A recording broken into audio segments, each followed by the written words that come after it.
എൻ്റെ പ്രിയൻ യേശുരാജൻ വീണ്ടും വരാറായി, ഹല്ലേലൂയ വേഗം വരാറായി. ആയിരം പതിനായിരങ്ങളിൽ അതിസുകുമാരനവൻ, എനിക്കു അതിസുകുമാരനവൻ. എൻ്റെ പ്രിയൻ യേശുരാജൻ വീണ്ടും വരാറായി, ഹല്ലേലൂയ വേഗം വരാറായി. ആയിരം പതിനായിരങ്ങളിൽ അതിസുകുമാരനവൻ, എനിക്ക് അതിസുകുമാരനവൻ. എൻ്റെ പ്രിയൻ യേശുരാജൻ വീണ്ടും വരാറായി, ഹല്ലേലൂയ വേഗം വരാറായി. അത്തിവൃക്ഷം തളിർത്തതിൻ്റെ കൊമ്പുകളിളതായി, അതിൻ്റെ കൊമ്പുകളിളതായി. അടുത്തു വേനലെന്നറിഞ്ഞുകൊള്ളുക, വാതിലടയ്ക്കാറായി, കൃപയുടെ വാതിലടയ്ക്കാറായി.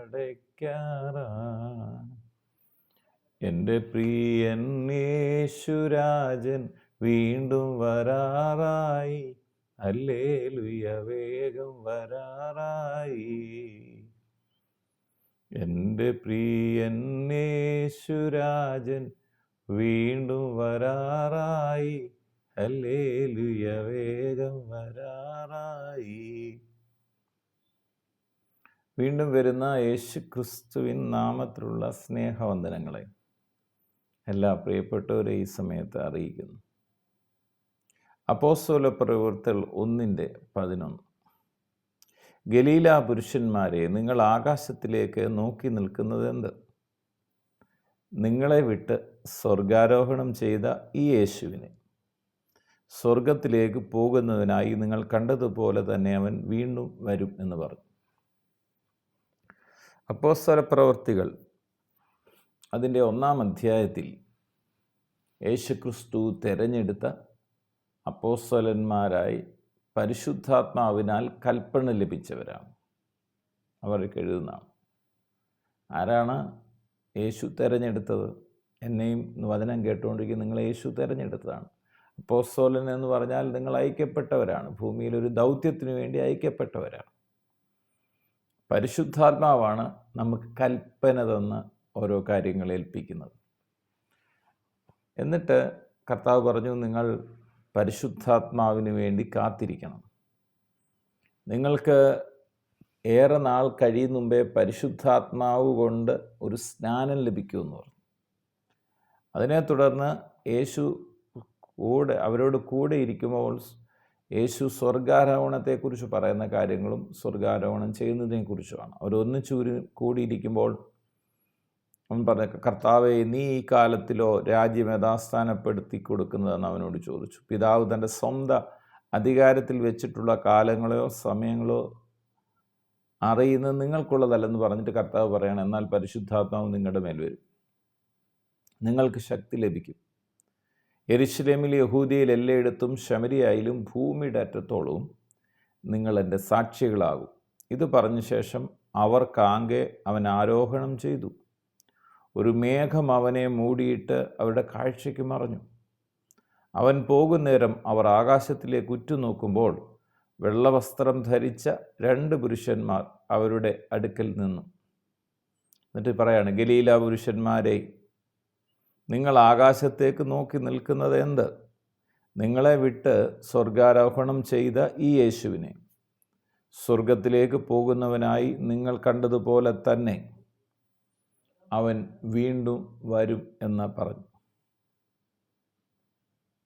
യേശുക്രിസ്തു വീണ്ടും വരും, തൻ്റെ മക്കളെ ചേർക്കാൻ വരും.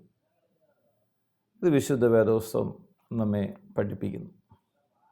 വിശുദ്ധ മത്തായി എഴുതിയ സുവിശേഷത്തിൽ 26:64 വാക്യത്തിൽ യേശു കർത്താവ് പറഞ്ഞു, യേശു അവനോട്, ഞാനാകുന്നു ഇനി മനുഷ്യപുത്രൻ സർവശക്തൻ്റെ വലത്ത് ഭാഗത്ത് ഇരിക്കുന്നതും ആകാശമേഘങ്ങളെ വാഹനമാക്കി വരുന്നതും നിങ്ങൾ കാണും എന്ന് ഉത്തരം പറഞ്ഞു. ഇനി നമ്മൾ കാണാൻ പോകുന്ന ഒരു സംഭവത്തെക്കുറിച്ച് ഇത് ശിഷ്യന്മാരെ ഓർമ്മിപ്പിക്കുക.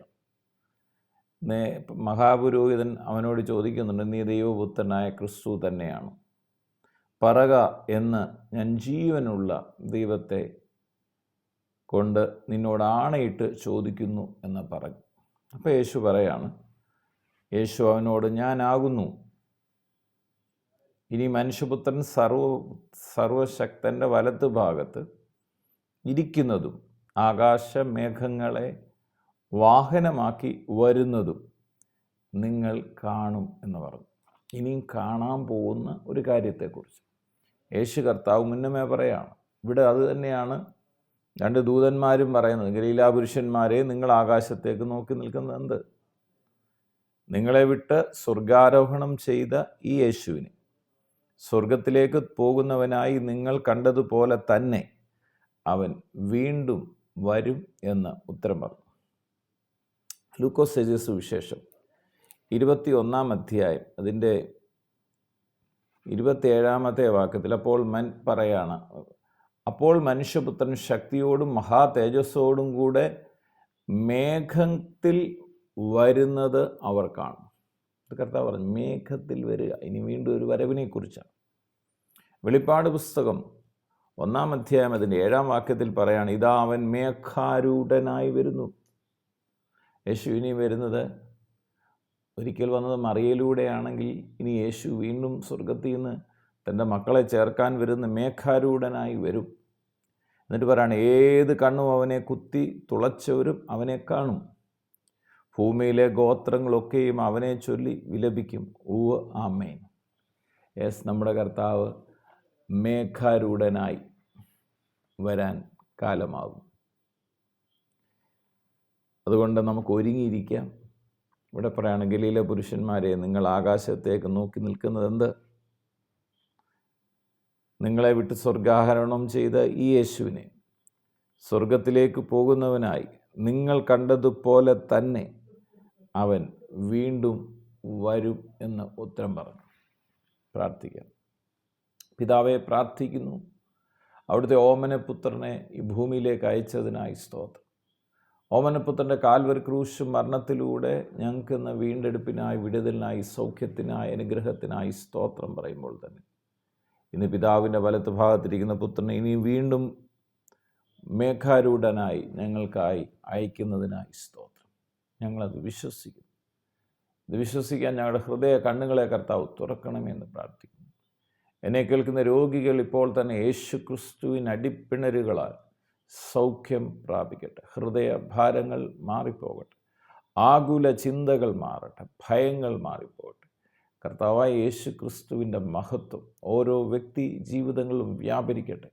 പ്രാർത്ഥിച്ച് അനുഗ്രഹിക്കുന്നു. സകല മഹത്വവും അറുക്കപ്പെട്ട കുഞ്ഞാടിന് യേശു ക്രിസ്തുവിൻ പൊന്നുനാമത്തിൽ പിതാവേ, ആമേൻ. എൻ്റെ പ്രിയൻ യേശുരാജൻ വീണ്ടും വരാറായി, ഹല്ലേലൂയ, വേഗം വരാറായി.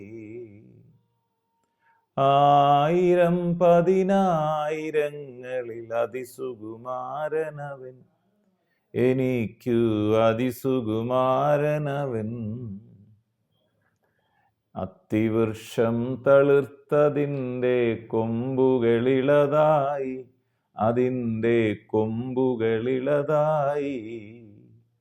അടുത്തു വേനലെന്നറിഞ്ഞുകൊള്ളുക, വാതിലടയ്ക്കാറായി, കൃപയുടെ വാതിലടയ്ക്കാറായി. എൻ്റെ പ്രിയൻ യേശുരാജൻ വീണ്ടും വരാറായി, ഹല്ലേലൂയ, വേഗം വരാറായി. 1000 പതിനായിരങ്ങളിൽ അതിസുകുമാരനവൻ, എനിക്കു അതിസുകുമാരനവൻ.